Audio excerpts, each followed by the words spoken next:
Voyons maintenant la mise en place du système d'authentification. Enfin, la partie logique. Là maintenant on a mis le formulaire pour s'authentifier.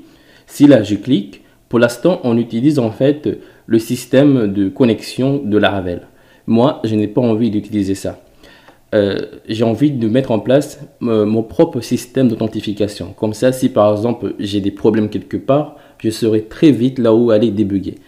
Après, il faut savoir qu'avec Laravel, il y a plusieurs moyens de se connecter dans une application. Et ça, en fait, ça mérite carrément une série entière. Et je ne vais pas tout aborder dans cette série. Nous allons voir juste comment mettre en place le système pour s'authentifier. Et aussi comment, par exemple, s'authentifier avec son adresse email à la fois avec son nom d'utilisateur. Et voilà. Après, s'il y a des choses à voir, nous le verrons. Mais pour l'instant, on va tout simplement créer un système tout simple que, en fait, lorsque je mettrai mon adresse email ainsi que mon mot de passe, je serai connecté.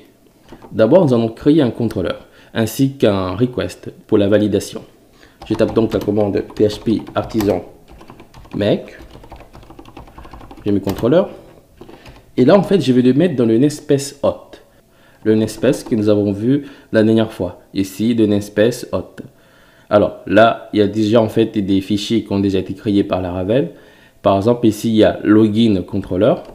Moi, ici, par exemple, alors, il faut savoir qu'avec, si par exemple tu es sur Linux, on met tout simplement un slash. Comme ça, en fait, Laravel va créer ici le contrôleur dans ce dossier hot. Mais pour Windows, on met un anti-slash. Après, je ne sais plus si sur Mac, on met un slash ou bien un anti-slash. À mon avis, je crois que c'est un slash. Mais bon, il faut tester pour voir. Et comme nom du contrôleur, je mets login. Et là, j'ai mis un S, logins, parce qu'il y a déjà le contrôleur login qui existe. Et j'ai mes contrôleurs. Et je vais aussi profiter pour créer le contrôleur pour m'enregistrer. Là encore, je mets registers controller. Maintenant, je vais créer ici les requests. Je mets donc ici request. Et là, j'ai mis request. Et je profite aussi pour créer pour l'enregistrement. Ici, register request. Voilà. Là, on est bon. Alors, j'ai créé également en fait le contrôleur ainsi que la validation pour l'enregistrement, mais on ne verra pas dans cet épisode. Comme ça, en fait, c'est juste pour gagner du temps.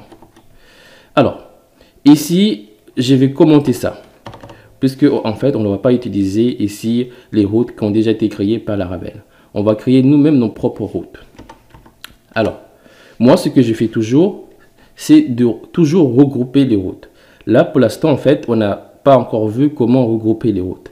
Pour l'instant, nous avons vu en fait les routes de type ressources. On a également vu les routes de type get, put, patch, delete, etc. Là, nous allons voir une autre type de route que, en fait, qui permet tout simplement de regrouper les routes. Si par exemple, j'ai envie de faire des modifications ou bien des manipulations précises dans un ensemble de routes précis, je n'aurai pas en fait à les faire un par un, une par une.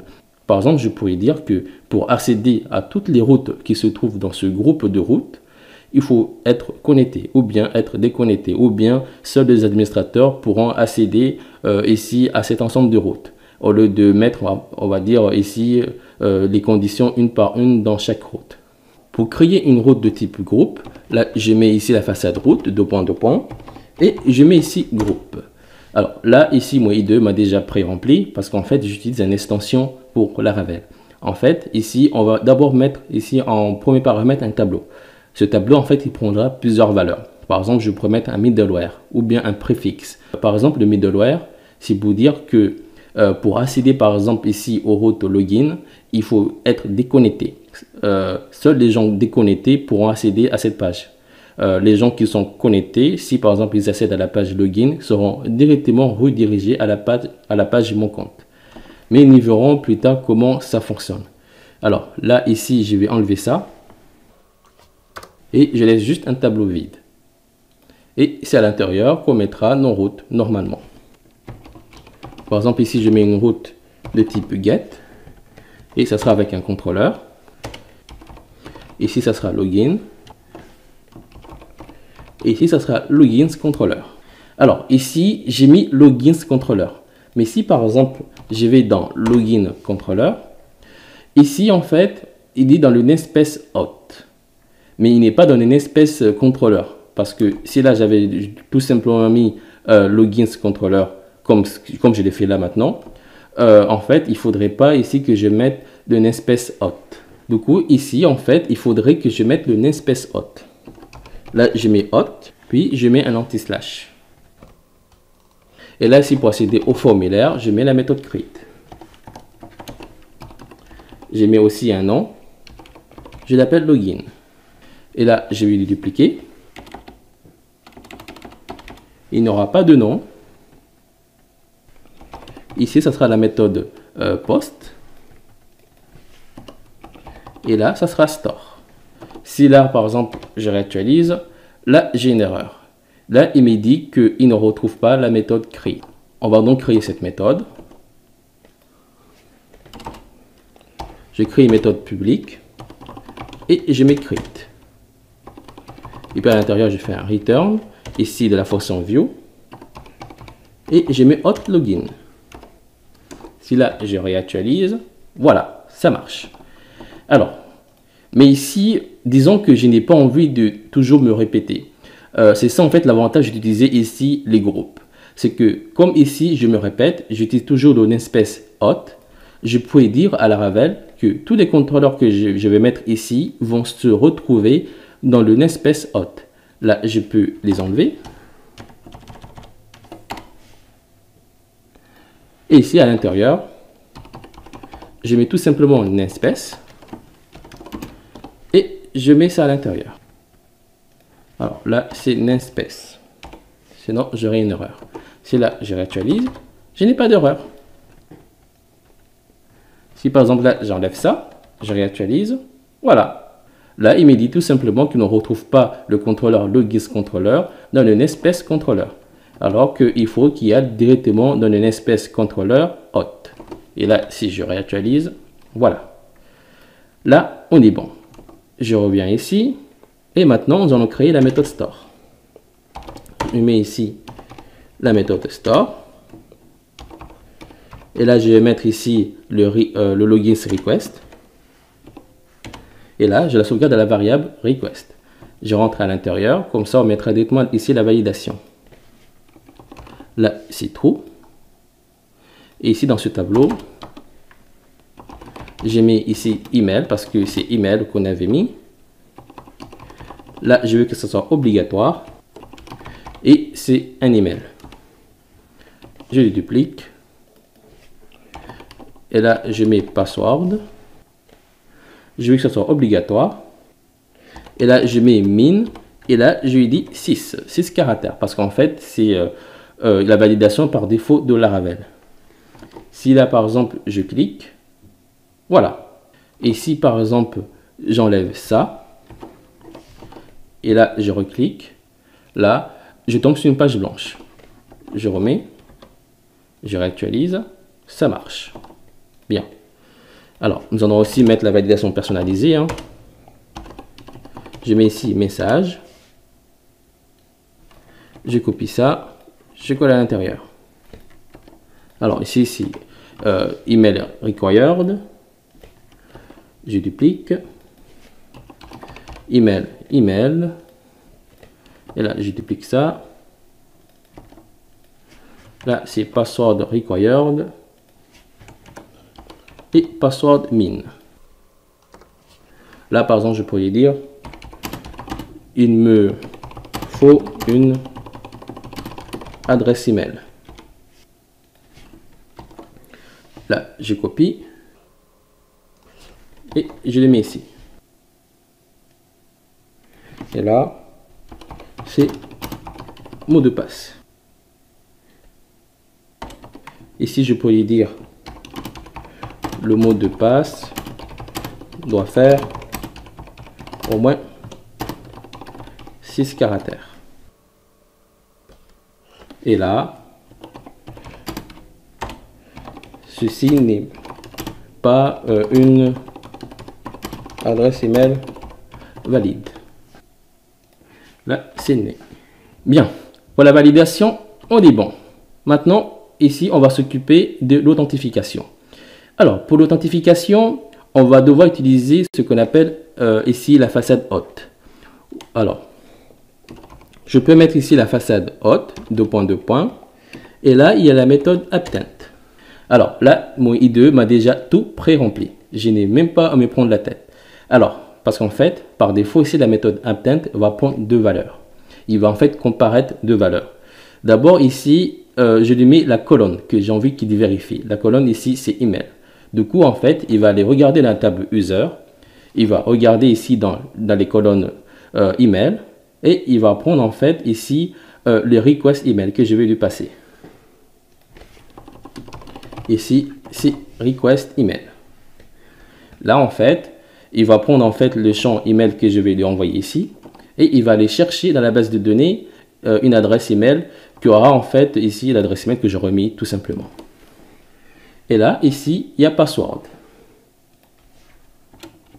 Alors, lorsque en fait, il va recevoir ici le mot de passe, il va d'abord ici aller me décrypter le mot de passe de la colonne password et le comparaître. Si par exemple, c'est le bon mot de passe que j'ai tapé, ici, il va me retourner tout simplement un trou. Là, je peux ici couper ça et mettre ici la condition if.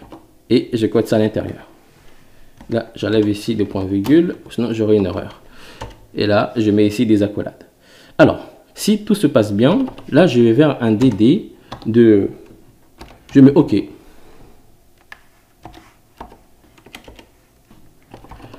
Sinon, je mets un DD. Et là, je lui dis pas OK. Bon, allez. D'abord, je vais aller dans la base de données. Je me connecte. Ici, je vais dans User, parce qu'en fait, j'avais créé un nom d'utilisateur. Eh bien non, je n'avais pas créé. Alors là, j'avais fait un refresh de la base de données. Du coup, en fait, j'ai perdu l'utilisateur que j'avais créé dans l'autre épisode. En fait, j'aurais dû passer pour la partie enregistrement avant de passer à la partie connexion. Mais bon, c'est pas très grave. Je vais aller dans l'application que j'avais créée dans l'épisode précédent. Et puis, je vais créer un compte. Je mets sous louf. Je mets sous. Alors, là, ici, je vais copier ça. Comme ça, je n'oublie pas. Je mets secret et secret. Et là, j'ai créé le compte. Alors, là, en fait, si là, je réactualise, là, en fait, je suis connecté. Mais bon, c'est pas très grave.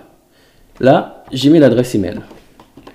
Et là, je mets secret. Je clique. Alors, là, il me donne une erreur. Il me dit qu'il ne retrouve pas, en fait, une espèce hôte. Alors, ici, j'ai oublié. Comme, en fait, c'est une façade qui ne se trouve pas, en fait, dans l'application, on met toujours ici un anti-slash. Allez, on va recommencer. Je mets secret. Je clique. Ah, là, il me dit OK. Du coup, tout a bien marché. Si, par exemple, là, je retourne et que là, je mets n'importe quoi, je clique. Alors là, déjà, il me dit qu'il faut au minimum 6 caractères, hein, ce que j'avais rentré tout à l'heure. Je clique. Et là, il me dit pas OK. Voilà, là, notre système d'authentification fonctionne très bien. Alors, là, je reviens ici. Là, qu'est-ce qui va se passer? Si je suis connecté, là, je mets un return et je mets ici un redirect. Et là, je vais me rediriger tout simplement vers la page d'accueil. Parce que pour l'instant, on n'a pas encore mis de page réservée aux membres. Du coup, je mets ça. Après, on peut aussi mettre un message flash, mais bon, je trouve que c'est pas la peine. Là, ici, si tout n'est pas bon, je fais un return de back. En fait, je vais retourner ici vers la page de connexion. Et là, ici, par contre, je peux mettre un with. Là, je mets un color. Là, je ne peux pas mettre ici red parce que, voilà, ici c'est de fond rouge. Enfin, si je mets par exemple un red, je mets par exemple lighter. Mais normalement, je crois que le fond sera blanc. Mais bon, c'est pas grave.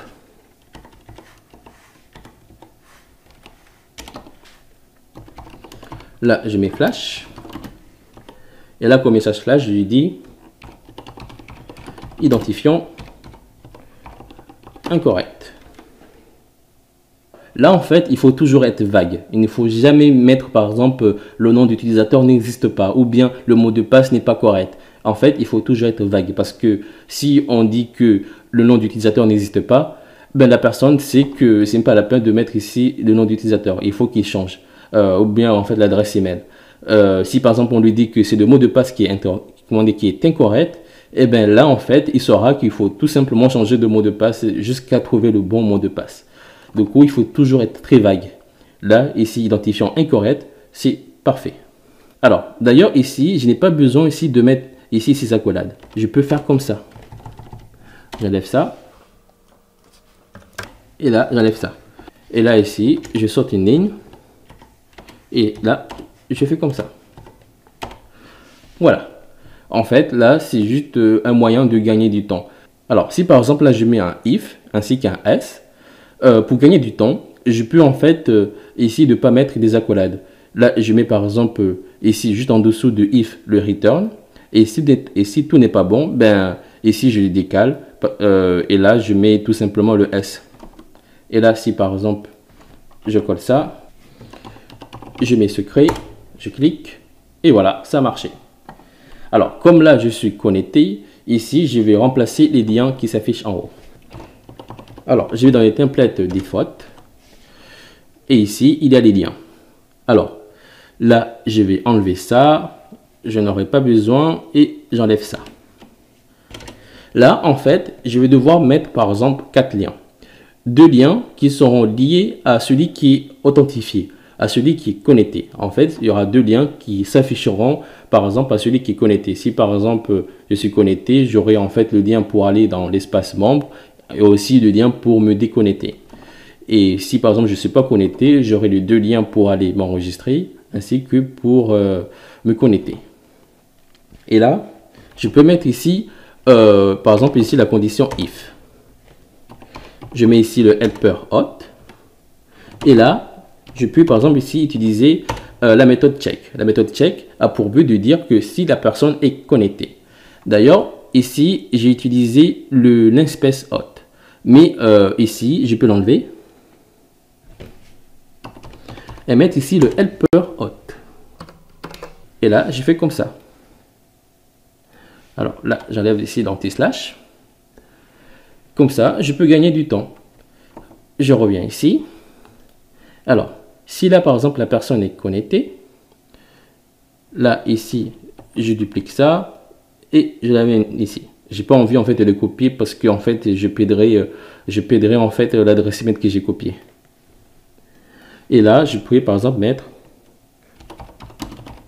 mon compte. Et ici je mets homme. Et là je duplique. Là je mets par exemple se déconnecter.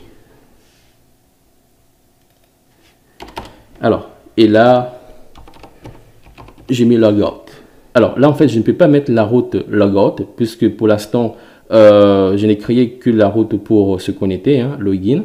Si là, je réactualise, ici, je vois apparaître le lien mon compte, ainsi que se déconnecter, puisque je suis connecté. Alors, ou sinon, là, je peux aussi mettre ici la méthode guest. La méthode guest, c'est pour les gens qui sont déconnectés. Si par exemple je suis déconnecté, c'est là où je mettrai ici ces liens. Mais comme là je suis connecté, là ça a disparu. Là on a utilisé la directive if. Mais ce qu'on peut faire, c'est d'utiliser directement la directive hot pour les gens qui sont connectés. Et là je mets un hot. Là si je réactualise, voilà, les liens sont réapparus. Ou sinon, comme il y a pour hot, il y a aussi pour guest. Là, je mets guest. Là, si je réactualise, ça a disparu. Alors, moi, je vais rester avec hot. Hein. Si la personne est connectée, on affichera ici ces liens. Là, sinon, je mets un else. Et là, je vais dupliquer ça et les déplacer en bas. Là, par exemple, je peux mettre ce connecté. Et là, je mets s'enregistrer.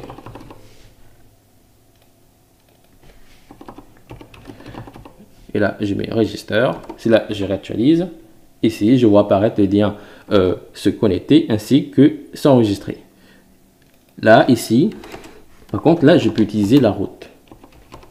Je mets ici route et je mets login. Alors là, je suis connecté. Mais maintenant, j'aimerais me déconnecter. Comme ça, en fait, je pourrais, par exemple, aller dans la page pour me connecter. Si là, je clique, là, je tombe sur une erreur 404. C'est normal. Parce qu'en fait, le lien logout n'existe pas. Je reviens ici. Et là, je vais dupliquer ça. Et là, je mets logout.